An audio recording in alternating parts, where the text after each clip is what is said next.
right, so I want to make this car, the Fiero, good for autocross. So that's like, I think that's pretty much my goal. I think I'm set on. That's what I want to make this car's purpose, other than obviously it's a toy. End of the day, it's a toy, but I would like to autocross it, so I want to make it really good for handling. So with the fuel cell, like when the fuel gets low, obviously when you slam on the brakes, even with those baffles, it still serves as a fuel pump. So one way to address that would be maybe try more baffles, stuff like that. But my solution is just going to be a surge tank, which completely eliminates that. Or at least you won't have to worry about starving the actual motor, which is basically the big important part here, because you don't want to fucking lean it out.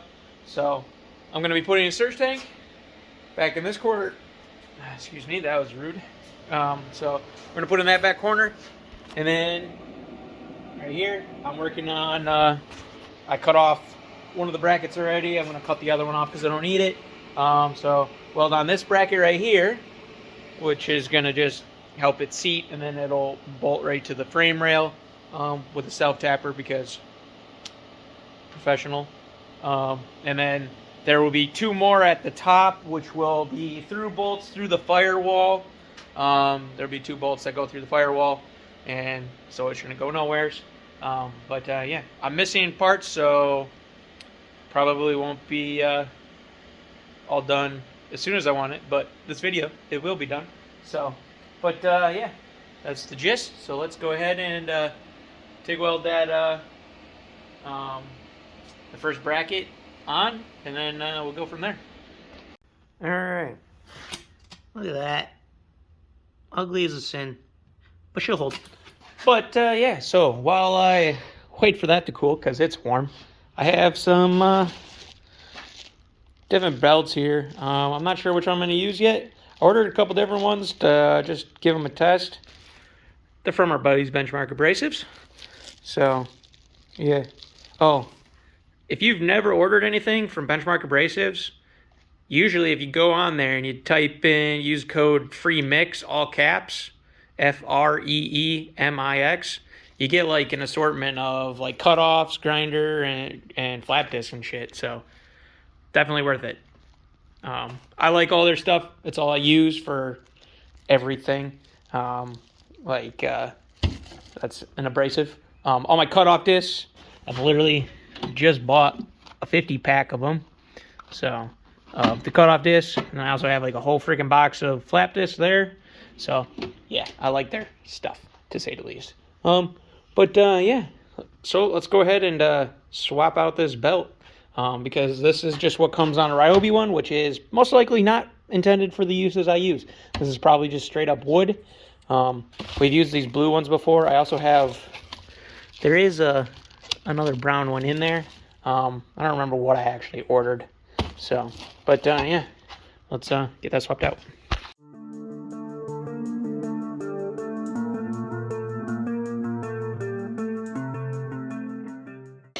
Well, that was pretty easy actually. Just yeet and then pull it off and then put it back on. So we had some, oh, it was 80 grit. Doesn't really say anything else on it. So it was just some 80 grit. This is a 40 grit. I do have an 80 in this blue stuff, and then I also have a 40 in this. I do not remember what the difference was between those, but yeah, nice. And it actually does pretty quick, so that's what I like to see. All right, let's get back on that.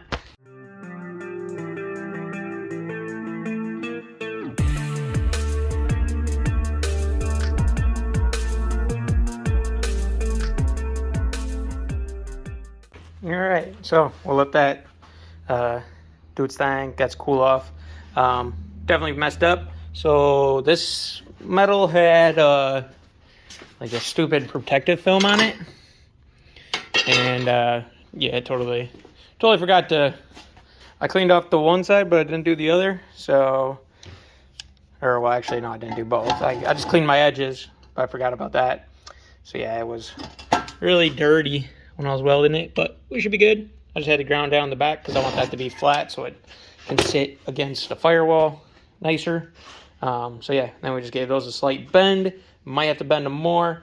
So yeah, those should be, so we'll just do 2 bolts through there, bolt through there, self-tapper through here, and then we'll probably do self-tapper in, and then I'll drill it out to a bigger, and just do it that way, because I do have like a handful of bolts, or 1/4 inch, I think I've been like buying 1/4 inch by 20, trying to have bulk of some sort of bolted nut on hand, because it sucks when you don't have that. But yeah, so there's that. That might be what I'm done with today, because there's no point putting it in there, because I don't want to get a bunch of crap in here, and then before I go to install it.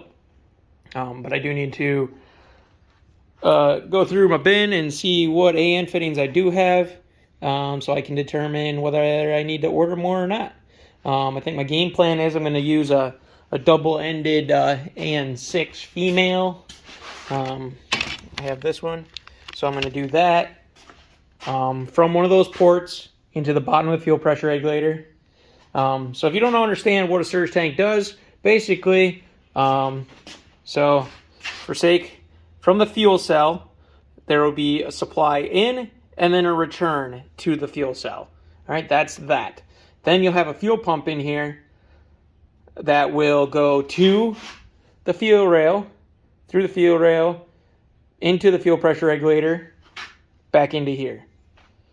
That's basically the point. So basically, the fuel cell will always have this thing full, and then this thing. So like if you ever slam on the brakes hard or corner hard or something to where your fuel cell will starve the fuel pump, this will have, there's 2 liters in here, which is about a 1/2 gallon. So you have about a 1/2 gallon of fuel that you can pretty much run on until you, in theory, you should be sucking fuel back in by then, but that's the point of a surge tank. So, yeah, so that's the gist.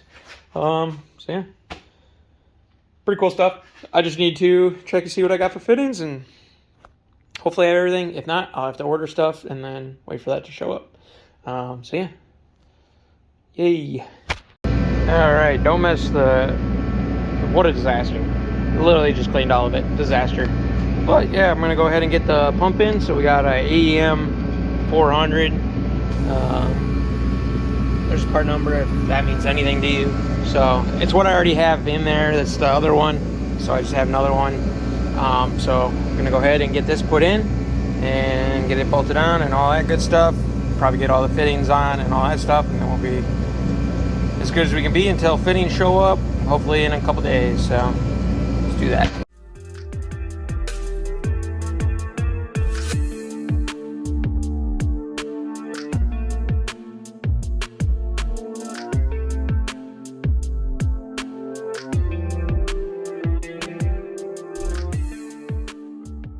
Alright, so got it. They're just hand tight in here. This guy is tightened down, Loctited. I had to kind of just take a hammer, or well, just took some pliers and just kind of hit it around to get this top ring to fit. So yeah, but there it is. It doesn't spin, so it should seal. So there's an O-ring that goes in between there, and then you put the top plate on to bolt it down. Easy enough. Fuel pressure regulator is going to go here. This will be feed from the fuel cell, return from fuel cell. These could get switched, doesn't matter, but that's essentially what these two are for. And then this one goes to the fuel rail, and then obviously fuel pressure regulator will be right here, or just a return from the fuel rail, essentially. So, but yeah, there it is. All right, draining some fuel out of there. Yeah,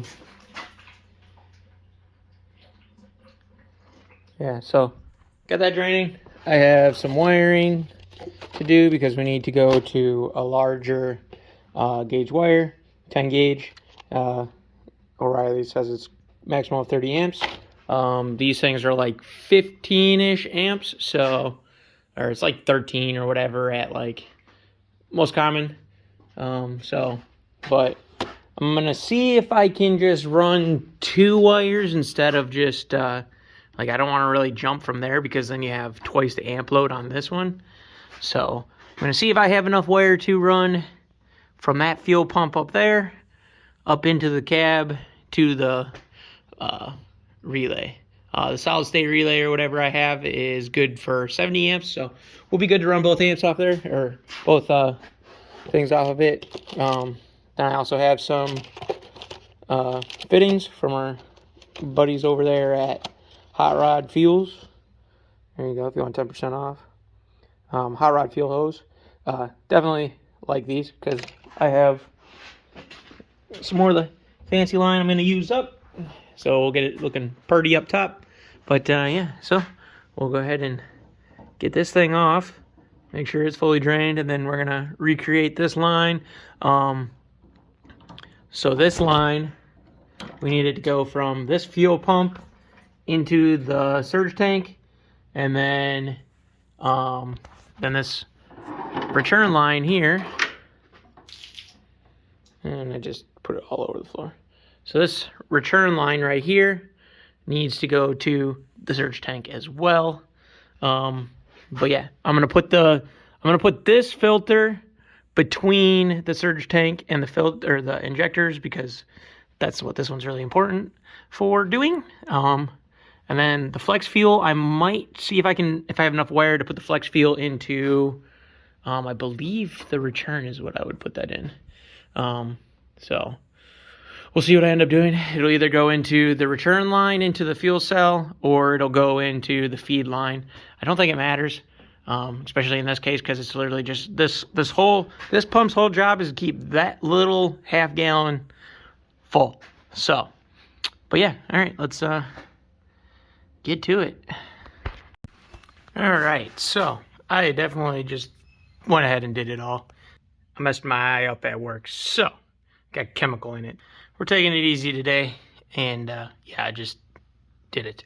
So made new lines, flex fuel sensor on the feed into the fuel or the surge tank, and then we got a brand new return line with the good fancy stuff.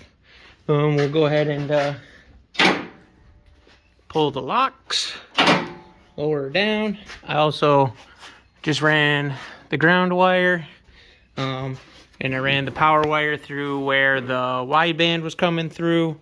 So yeah, we'll let this thing lower, and we get to do a pressure test on the surge tank.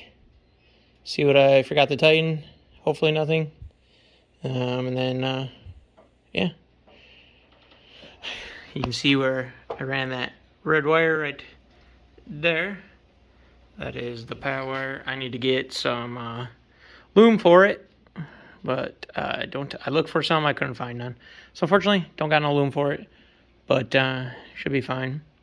So yeah, went ahead and got it all routed. Everything's plugged in, should be tightened, and yeah. So let's see here. Power wire goes down, ground. Then you got your feed, there. Comes around, goes through. I believe this is like a 10 micron filter into the fuel rail. Goes around, comes back, and then it comes right through there. Goes back into the fuel pressure regulator, and then into the surge tank. And this is a return and a feed. Even though it's backward. Yeah, well, that's right. Feed and return. All right, so let's see if...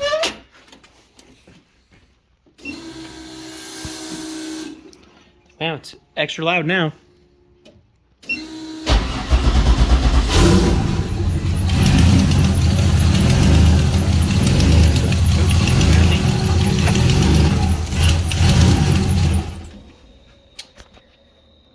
I definitely didn't tighten that one. There's always got to be one. Alright, I need to find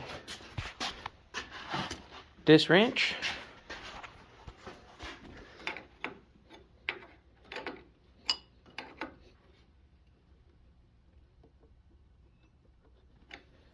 Alright, now we try again.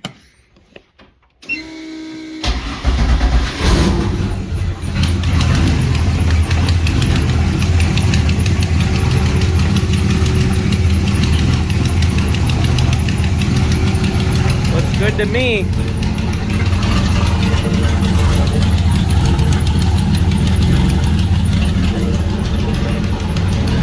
Nothing leaking. Too easy.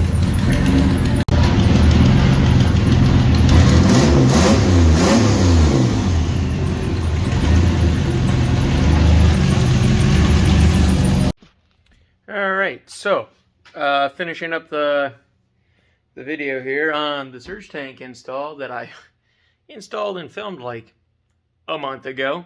So yeah, I've been I don't know why I haven't really been putting out. I just kind of, well, as you saw in the video, like right at the end, so I mean the clip you just seen, I injured my eye at work, or I mean I just got chemical in my eye, so I kind of just like killed my buzz, you know. So but yeah, it's been a while, so I'm trying to get back in on this. Been pretty busy. We've had Automotion, which I didn't film anything at. Good job, me, Mr. YouTuber over here.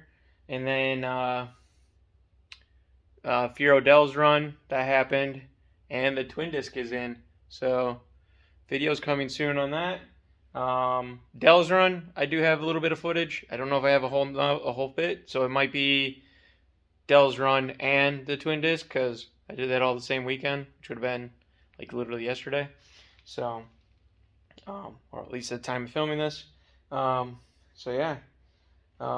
Surge tank. So surge tank's been in there for a while, and it's awesome. I am 100% recommend that if you want to do like autocross, any sort of like handling where you're going to be braking, accelerate. You don't want to worry about starving your motor, because that is important. You don't want to do that. Yeah, I haven't had any issues at all with it. So, knock on wood. Yeah. Trying to think of anything else that I should update you on while you're watching. Oh yeah. Here's some new merch. Link in the description. It's at the, I don't even know what the Store Frontier / Garageless, I do believe is the actual thing, but there's a link in the description. I got like 3 different new designs on there that I put on there. And then I bought my first electric bike, so that thing's pretty cool. We'll be doing a video or something like that on there too, because I'm going to do some upgrades on it and stuff like that. But yeah, I want a Sur-Ron really bad, but I can't afford Sur-Ron, so we settled with a Motec 45 or 48 volt 1500 watt motor. So it's pretty all right for, I mean, it's a kid's bike, it's a pit bike, so we'll make it better. Yeah. All right, you know the drill. Like, comment, subscribe. See you guys in the next one. And again, I'm sorry it took so long to get a video out.